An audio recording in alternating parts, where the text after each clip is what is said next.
Episode of ProStatus.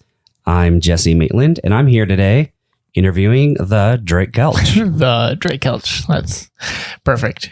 Yeah, so we definitely wanted to get our opportunity to talk about ourselves so you know who you're listening to on the show. And so today we're going to talk to Drake, and he's going to share a bit about his story and some touring and production stuff and other goodies. And how to be a pro at what you're doing, since that's why we're here. Drake's an expert, so... Oh, man. I got to stay humble, guys. It's part of being a pro. Some quick backstory. Jesse and I have been friends for a very, very long time. One of my longest friends is Jesse. So score. We are stoked to be doing this podcast together. Yeah, actually, we've talked about doing something for so long. It's fun. This is definitely for fun. Yes, it's for fun, and honestly, we know a lot of great people, and we want you to be able to listen to what they have to say and benefit and learn from them as well. So trying to share that knowledge with everyone, I think, is a big thing for us. So, yeah. Well, let's get started. Drake. Yep. What is the coolest thing that you've recently purchased? I, about a week ago, bought a maxed out MacBook Pro.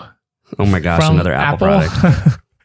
I know Apple products keep coming up, but I bought the 8-core MacBook Pro 15-inch with 32 gigs of RAM and the 4 gig. It's the Vega Pro 20 graphics card. It's the biggest graphics card you can get. And I didn't max out the hard drive, but everything else is maxed out. And I went from the year before's model. I had that model. It doesn't compare. That one was not maxed out though. I just had like a basic. So you're saying it's model. Actually worth the upgrade? Oh, absolutely. Going from a quad core MacBook Pro with the standard graphics card with the 2 gigs of video RAM and 16 gigs of RAM, great laptop.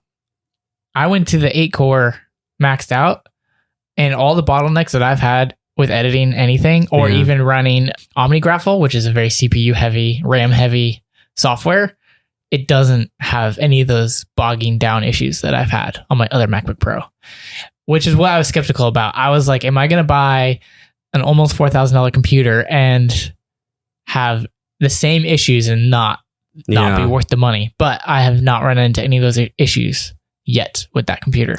Well, the previous one, there's a processor upgrade too, right? It's not just cores, but there's a generation. Yeah, it's a generation, and then also it's the i9. So it's the newest i9 going from last year's i7. Yeah. Okay. So you do have that. That is legitimate.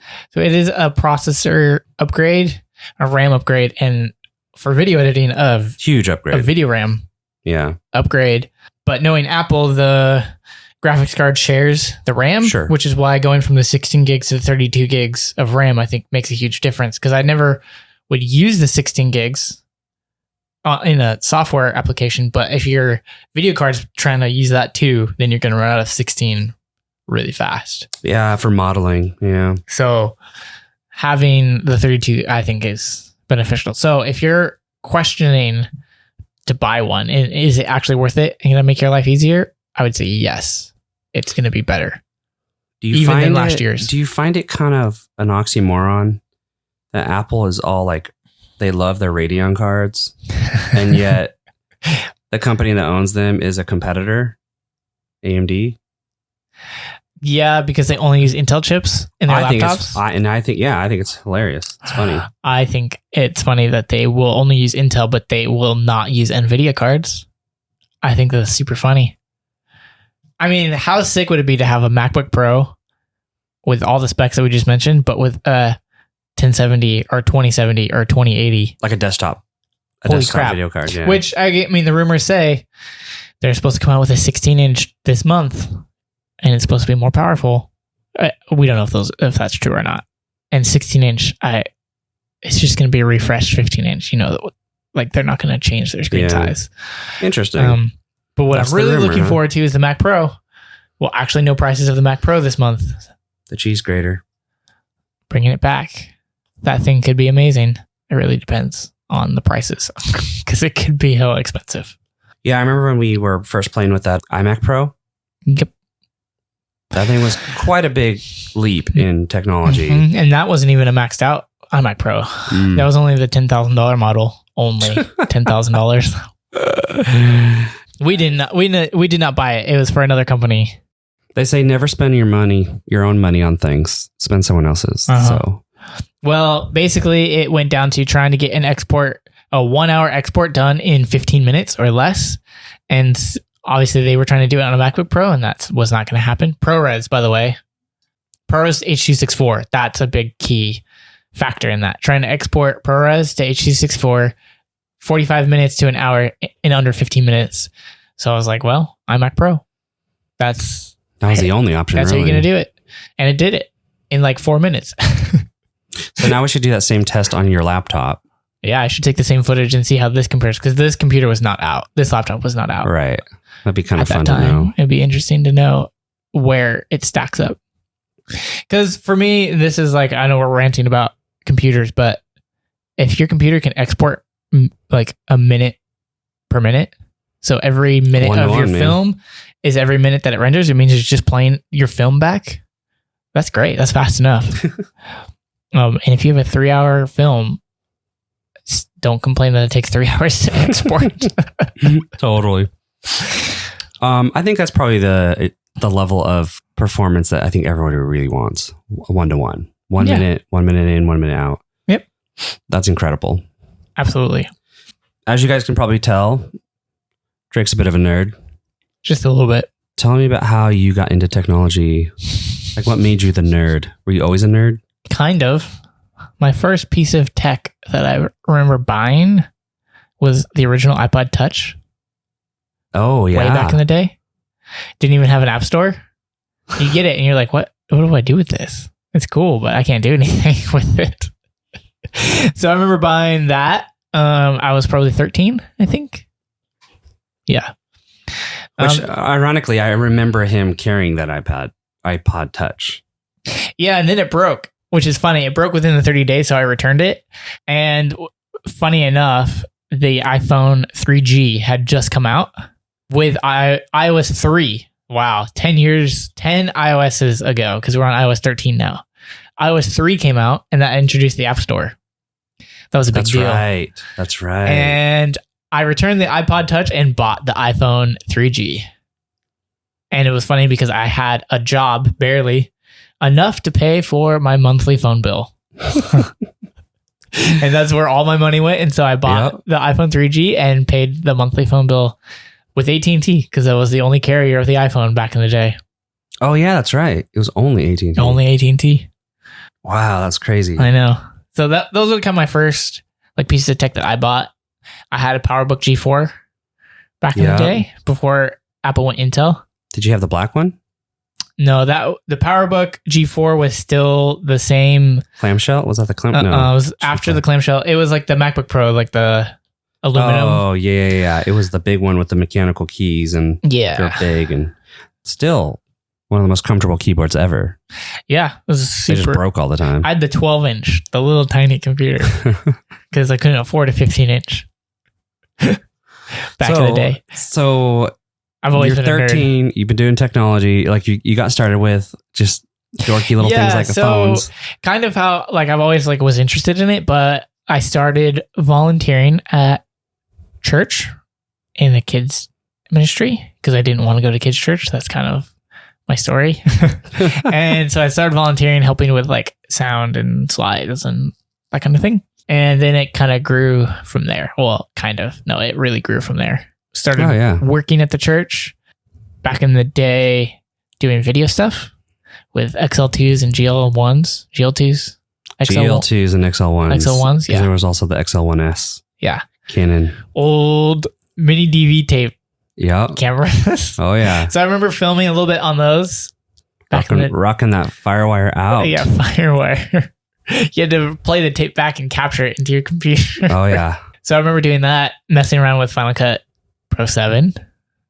6 and 7, I think, was out at that time. Mm-hmm. And then actually got hired for reals to do sound at Bethel. That was like my first real job. And it's after they realized a 13-year-old could actually be dependable and hustle. Yeah. So the other thing, background, I homeschooled. So I had a little bit more free time, but I still had to get like a work permit and do all this stuff. But I did not like school, but stay in school. And it kind of goes back to, I've been quoting this a lot lately. Elon Musk said this, there's a difference between schooling and education. Mm-hmm. And a huge difference, actually. And I think there's schooling and there's things that you need to learn. Because honestly, like math, I was like, why the heck am I going to use math? Now, putting in PAs and doing all this like crazy stuff, I actually have to use all that math. So a lot of it too. I'm like, okay, that was actually worth learning. So there is like stay in school, learn school. But beyond that, there is the schooling versus education. And honestly, working as a 13, 14, 15, in my teenage years during school, I was getting an education. Yeah, totally. Because I didn't know a whole lot. I knew nothing when I was a teenager. But I was always there. I was always Googling. Always had my phone. I was Googling stuff and just figured it out. But that's been my nature. It's just to something presents itself, I'll figure it out. That's awesome. How I've done it. So that's kind of where I started way, way back. So fast forward. Yep. I am now the production manager for Bethel Church. So I oversee all audio, lighting, video in the live setting. Everything live that happens in the room falls underneath my umbrella now, which is crazy to think that I started as a 13-year-old and now I'm 24. So 11 years later. That's wild, man. That's crazy. Now I'm overseeing it. And it's crazy to see the teams change because I've seen like everyone transition in and out of their jobs. Yep. And a lot of them are still in Reading and we're still friends, but they're not all on the team. And now this team is way different, but they're awesome. Like everyone's a pro and everyone knows what they're doing. And it's really cool to see it all change and actually be a part of it in the area that I'm in right now. Absolutely. So I guess there's probably some things that we could learn from there. So what's a main turning point of something? So an example of something that took you from just being the Sunday 13-year-old to an actual professional. Okay. I think it was 2015 or 2016. 2015. I'm pretty sure. I got asked to LD Bethel Music's tour. With Martin Smith. And to be honest, I had no clue what I was doing. And I always I have Clint to thank for that because Clint All was the production manager and he asked me to do the tour. He also probably knew that I had no clue what I was doing, but he did trust me enough to know that I would figure it out. Yeah. And went on that tour and had to figure it out. That's like one of the first tours, right? It was like the second or third actual tour that Bethel Music did, because before that was Tide's live tour and then it was this Martin Smith tour. And so I went on that tour and that was back Jonah Thompson, Chris Greeley, Travis Noble, myself, Aaron Knott, and Clint. That was our crew, 6 of us. And a lot of the days it was only the 6 of us setting up. We didn't actually have hands or anything. So that really, it took it from, okay, we're doing sound and lighting at church to now we're setting up and tearing down every day in different venues in half house arenas. We did a couple of those and I had to learn very fast how to do that. And there was so much that I learned on that tour of what to do, but more of what not to do. Totally. So that was like the first, I think, turning point that took me from, okay, I was just a church guy. Now I'm learning to become a professional in this industry and had to work with pros at these venues that work with other pros. So that was a big turning point. I would say from there, it was honestly the next tour that I went on because we partnered with Solo Tech and that was the first tour I LD'd and I didn't LD another tour for a long time because we brought in Ed White. And honestly, those tours, but that first tour, I learned so much. Ed White was a big deal. From Ed White. And honestly, in the Solo Tech guys, because we partnered with Solo Tech as our rental house, and those guys are so smart and have been around. If you don't know who Solo Tech is, they do all the big shows. Tours. Beyonce, Justin Timberlake, like big shows. Yep. They're big too. They're based in Canada. Yep.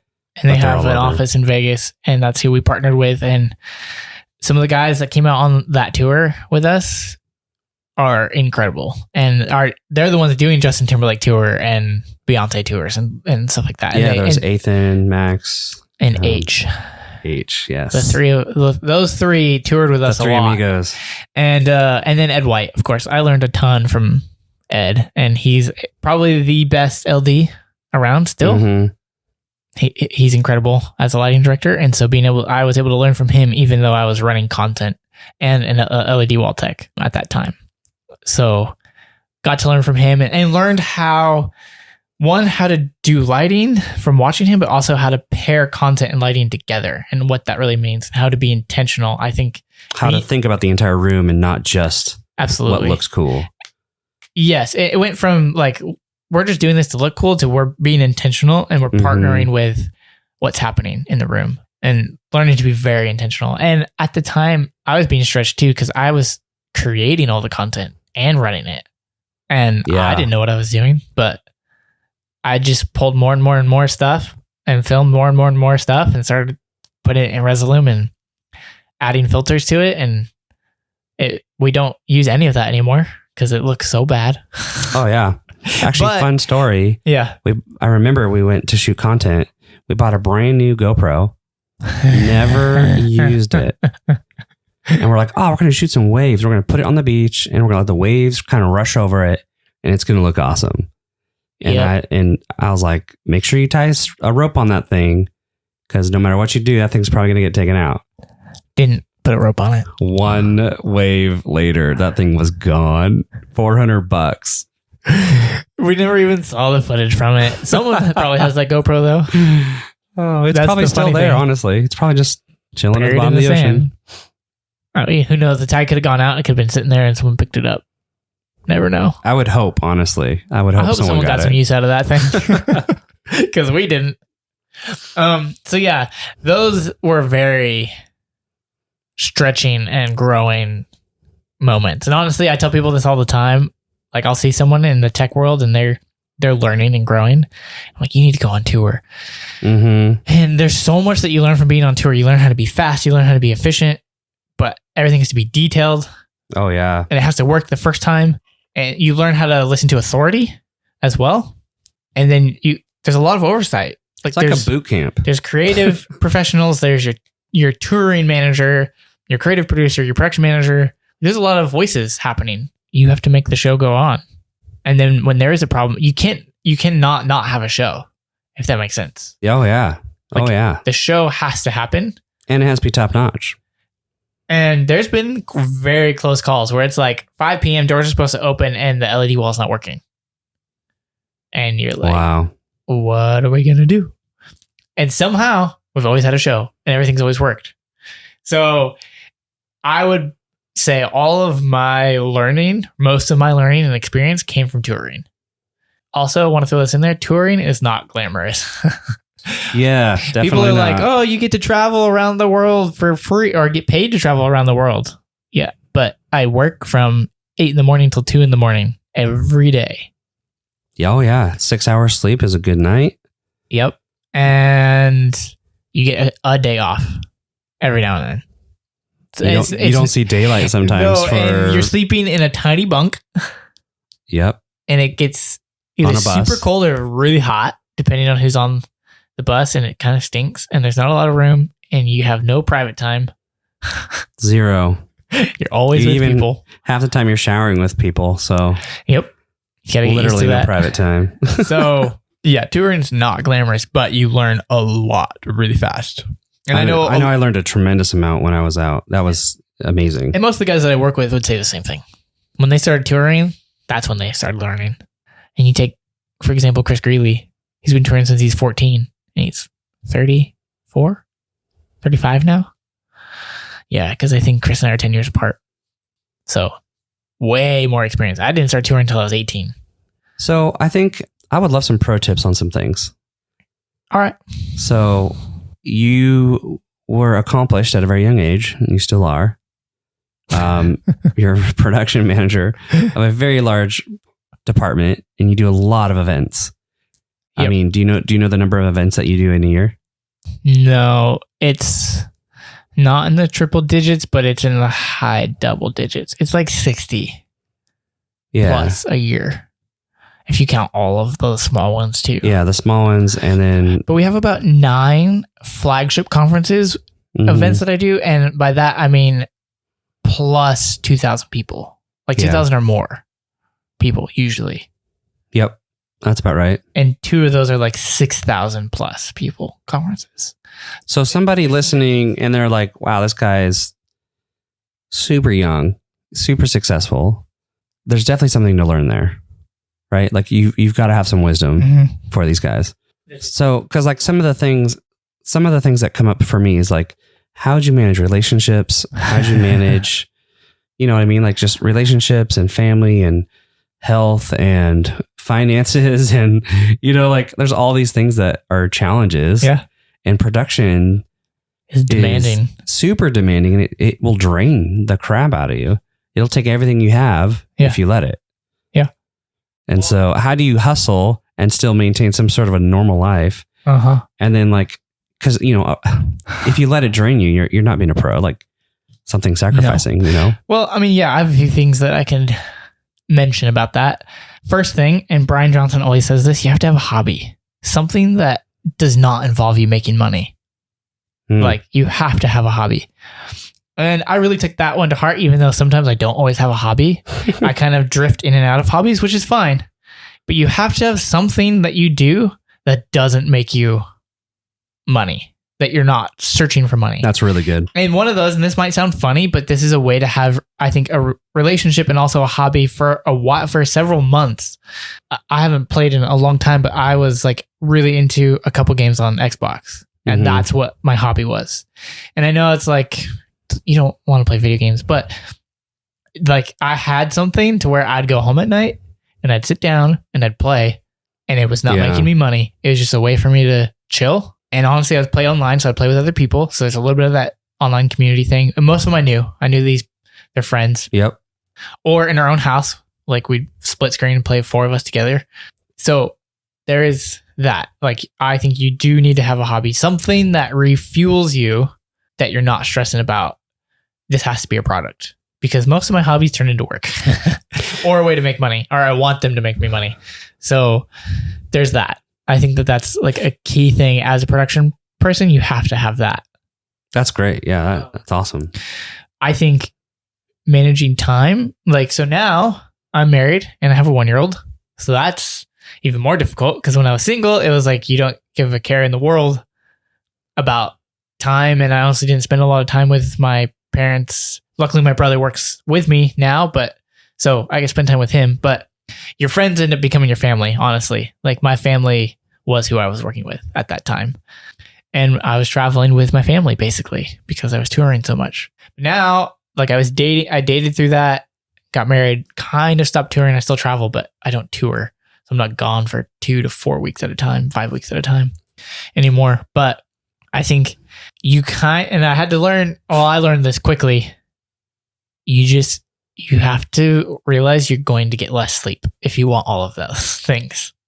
And that might sound funny, but you're just going to get less sleep than before. And you got to be willing to work hard and play hard. Honestly, that might sound funny, but like for me, like I'm up at 5 or 6 every day. And then I go to work. And then I go home.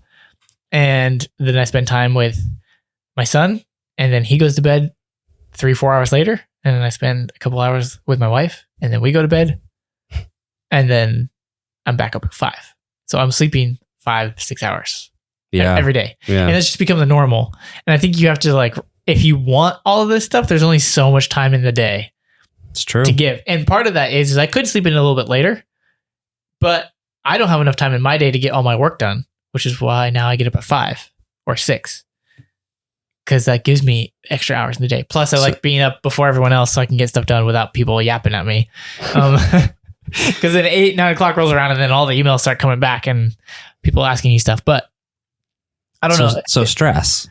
Well, there's always stress. You got to learn how to manage stress and just like ignore it, basically. Like, you can't be stressed. Yeah. And there's so much that comes up in like these events and stuff like that everyone's freaking out about. And you have to be the one that is just calm and collective and like, yeah, I've seen it. But part of that comes with experience.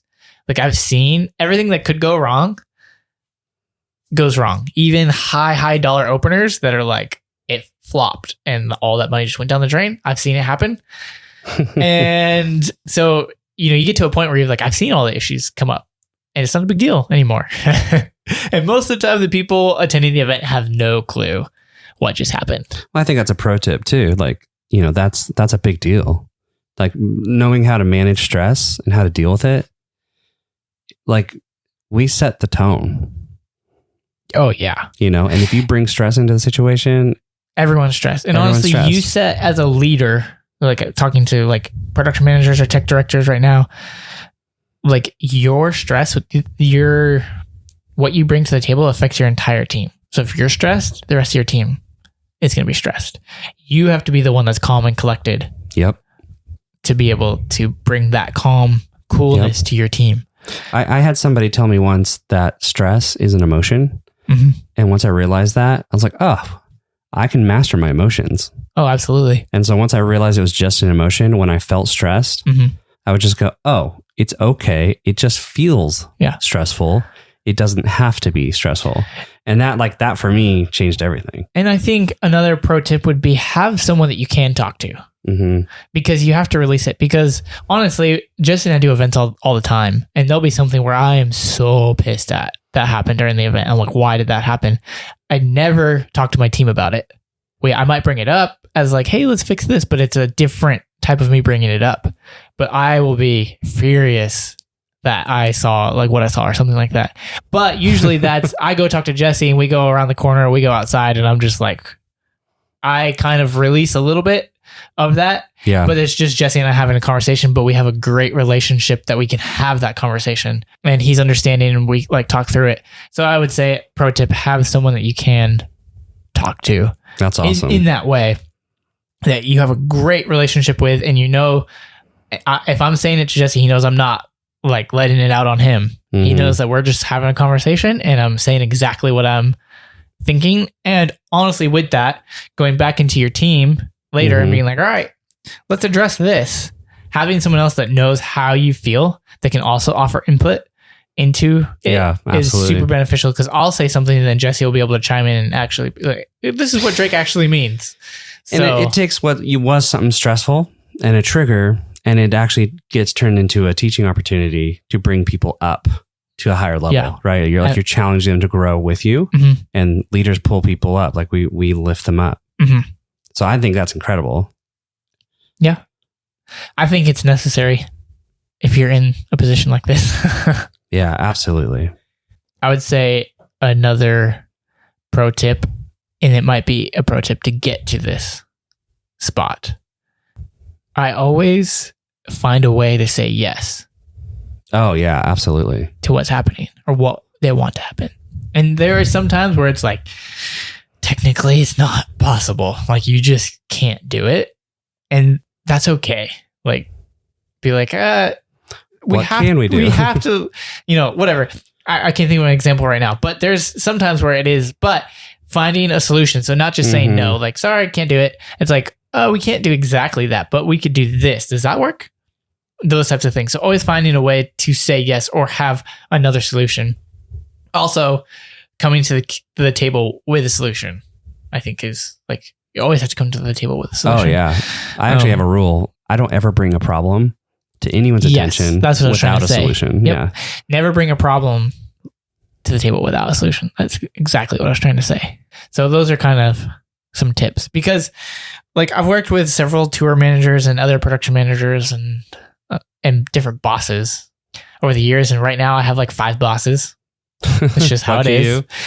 And they're all going to ask for something different, but they're going to catch on that Drake makes it happen or whoever you're working, you make it happen, that type of thing. Yep. So it's just one of those like pro tips I would say is like, you're working for them and it's your job to make it happen. So let's talk about what happens when it doesn't happen. Right? Yeah. I mean, there are times where it doesn't happen. But it's building that relationship with that leader or that boss. And like I've had to bring this up before where we're trying something new, and I brought it up to the leader who was over that, and I was like, I'm concerned, and I just told him straight up, I'm concerned that this is gonna be a flop. Not gonna lie, and I'm willing to go all out, and we're gonna do it. But just to give you a heads up, it could flop. So it's being able to have that conversation with whoever is your boss or your superior or leader, that it's that vulnerable, brave communication. Like, hey, we're going to do it and we're going to go all in, but it could fail. You know? And for people out there, brave communication, that means like being willing to care enough about the person to be honest. Absolutely. Yeah. Right. To tell them the truth, even if it isn't comfortable. Because you have value for them and you want the truth. Yep. Right. So the beauty of that is having those conversations is when it does succeed, everyone's like, yes, even more pumped than before. Yep. But if there is that chance that it could fail and it does fail and you've had that conversation before, it's like, oh, okay, we tried. We know that the guys are trying their best and it failed and we can learn from our mistakes and we're going to move on. But if it's like you didn't have a conversation at all and you knew the whole time that it could fail and then it failed, then your boss or your leader is going to be, what happened? They're going to come at you, not at you, but they're going to come to you and be like, what just happened here? Yeah. Why did this fail? And it's harder in the long run, but it's way easier just to have the conversation up front. Like what I said, like it could fail, but we're going to do it. So that's kind of one of my tips is like, just have that conversation with whoever you are, which means build that relationship with your superior or your boss or your leader. Because now all 5 of my bosses will text me all the time. So it's more of like not as boss-like relationship, boss employee type of relationship. It's just like, we're talking all the time. So if you're somebody, if you're somebody who has leadership over you and they're always just fearful, you know what I mean? Like, it could be an indicator that there's a cultural problem either in your personal relationship or its culture. And perhaps that's something you want to look at. Like, and that's what's interesting is like, we're not just technical people. Like we are leaders, like a pro that is ProStatus, right? Like you are the leader, you are in authority, you make things happen and you set the tone. And what's crazy is, you're always a leader, no matter what position you're in, you can always lead in that position. And I had to remind myself of that. And it's only been 1.5 years that I've had this job title now to where everyone's looking at me as the leader, but I had to learn how to lead just being the LD or being the video director or whatever job title I had, because I went through so many. I was still leading in that position, Oh, yeah. As a leader, I will say this. Get to know your team. Like, you need to know the team that's working for you. Yep.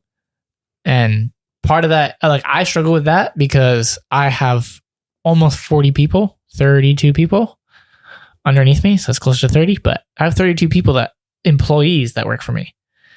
If I were to meet one-on-one with them once a month, that would be my whole month. That would take a whole week. Like that's a lot of people to sit down and have a 1 hour or 30-minute conversation with. But you do have to get to know your employees. And I challenge you as a leader to get to know not even just your employees, because this could translate to anything, volunteers, your team, whatever that is. Like you got to get to know them more than just at work. You have to get to know them and show that you care. Bring that gratitude into your work environment. Always be grateful for what they're doing, no matter what it is. It will change what's happening in your environment by being grateful 100%. But it's just showing that you care. Yeah, that's really good. I think it boils down to that. And like with me, I have 32 employees. Some of them I work with every single day and we talk all the time. So I already know them. So they know I'm not going to schedule a one-on-one with you because I don't have to. We talk every day. Then there's the other ones that I don't see every day. And, I have to make sure, I have to challenge myself to be intentional with them. Yeah. And honestly, you will reap the reward of that, of being intentional with everyone if you can. Yeah. And I think, there's definitely an investment side there, but the freedom you have to just ask for more from them, right? Yeah. To challenge them. Mhm. You have access to them so that they can bring you something new or offer something creative, or, just now they're going to be bringing you their best. Mhm. And you can expect the best because or they know that you care. Yeah. And so there's a reciprocal relationship there happening that, while it takes a little more effort up front. Yep. Long term, it's so much more fruitful. Mhm. And so now I would say there's a team of people who care about their jobs. They are self-motivated. Yeah. And they're always looking for ways to make things better. Mhm. Right. That's super great evidence of someone who is actually operating as a pro. Yeah. So I would say a final tip, being a leader, being pro. And it came a little bit from experience, but I learned it from someone. Actually, I learned it from my dad because he was a boss of a large department as well. Still is. Sandwich your feedback. And what I mean by that is if there's something critical you need to say, make sure you're thankful about something else. Tell them, hey, great job here. Let's work on this. This is killer. Oh, yeah. Like, don't every time you speak have something critical. Like, every time you speak, it be critical. Fix this. Work on this. Do this. With no good feedback in there. Like, you did great in this area. So that's just something that I still work on because I am always pushing. In my nature, I always want to push for better.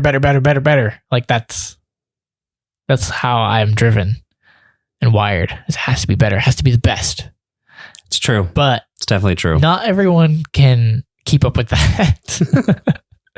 So anyways, that's just something else awesome. I thought of. I think we're going to conclude this episode. Guys, thanks for listening. We're definitely going to do more. We're not doing the rapid questions right now, because we normally do this on other episodes. Yep. If you got value from that, make sure you post some comments, ask some questions. We diligently read through those. And if you want to hear more content like this, subscribe wherever you listen to the podcast. Absolutely. Because we're going to keep posting. And that's a wrap.